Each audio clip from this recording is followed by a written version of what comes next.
আসসালামু আলাইকুম এভরিওয়ান, সবাই কেমন আছো? আমিও ভালো আছি আলহামদুলিল্লাহ। আজকে তোমাদের সাথে দারুণ স্বাদের একটা রেসিপি শেয়ার করব, ফুলকপি ডাঁটা ভর্তা। আমার 2 দিন ধরে অনেক জ্বর, কিছুই খেতে ভালো লাগতেছে না, তাই ভাবলাম এটা বানিয়ে দেখি। সবাই বানায়, আমি কখনো খাইনি, আজকেই প্রথম।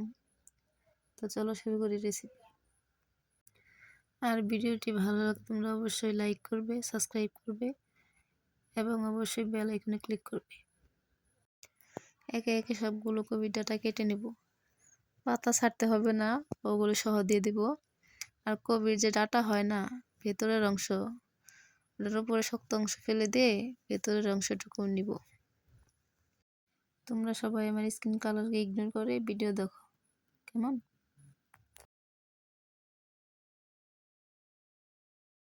একে একে সবগুলো ডাঁটা কেটে নেব, সাথে যে নরম অংশ আছে ওটুকুও কেটে নেব।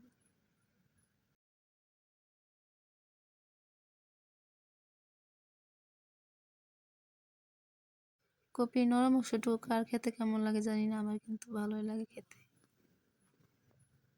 কাটা হয়ে গেছে, এখন সাথে দিয়ে দেবো কাঁচামরিচ, রসুন আর 1 খণ্ড আদা।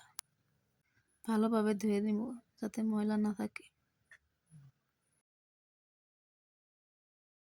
কড়াইয়ে কপির ডাঁটাগুলো দিয়ে দেব, আরও দিয়ে দেব কাঁচামরিচ, আদা, রসুন।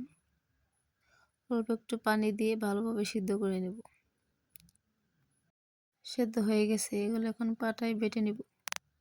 তোমরা চাইলে ব্লেন্ডারে ব্লেন্ড করে নিতে পারো, তবে অল্প সময়, এক ঘোরানোর মতো। বেশিক্ষণ দিলে বেশি মিহি হয়ে যাবে। এখন একে একে সবগুলো বেটে নিব। বাটা হয়ে গেলে বাটিতে তুলে নেব।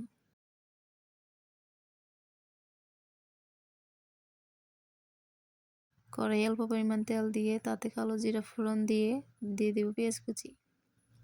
অল্পক্ষণ নাড়াচাড়া করে ব্রাউন কালার করে নেব। তারপর বেটে রাখা কপির ডাঁটাগুলো দিয়ে দিব। ভালোভাবে নাড়াচাড়া করে মিশিয়ে নেব। অল্প পরিমাণে লবণ, হলুদ গুঁড়া দিয়ে দিব। আবারও নাড়াচাড়া করে ভালোভাবে মিশিয়ে নেব। অনেকক্ষণ ধরে জাল করে পানি শুকিয়ে নেব। পানি শুকিয়ে গেলেই হয়ে গেছে, নামিয়ে পরিবেশন করে নেব। তোমরা চাইলে অবশ্যই ট্রাই করে দেখতে পারো, আমার কিন্তু জ্বরের মুখে অনেক ভালো লেগেছে। তোমাদের সবাইকে ধন্যবাদ।